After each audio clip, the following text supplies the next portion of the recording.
panel has been discussing the spirituality and the forces of God.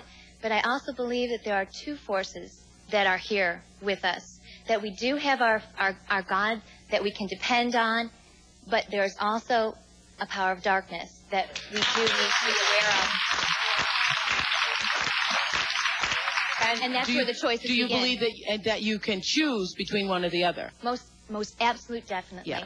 Now, we are given that choice. Now, Marianne Williamson says in her book, Return to Love, that we're always walking in the direction of one or the other, that all of your actions in life, either you're moving toward the darkness or you're moving toward the light. That's right. She calls it fear and love. There's this wonderful book called Ishmael by Daniel Quinn, which is, anyway, it's a gorilla talking, but anyway, it talks about one of the points it brings out is one of the mistakes that human beings make is believing that there is only one way to live. That's and right. that we don't accept that there are diverse ways of being in the world, that there are millions of ways to be a Then human how do we being. please God? And many ways, many paths to what you call God. That and is her path pleasing. might be something else, and when she gets there, she might call it the light.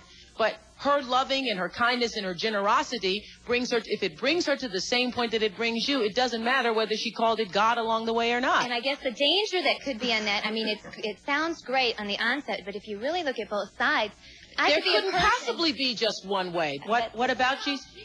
What about Jesus? And you say there isn't only one way.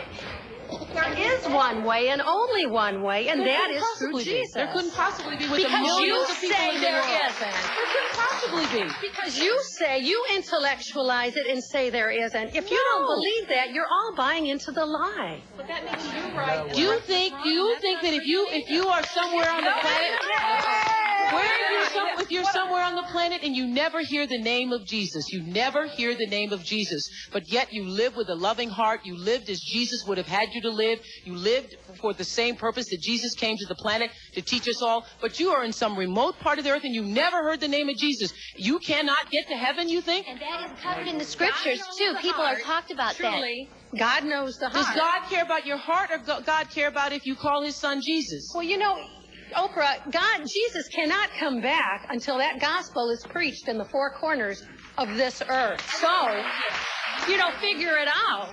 Okay, I can't get into a religious argument with you. It's not religion, Oprah. I can't get into a religious argument with you. John.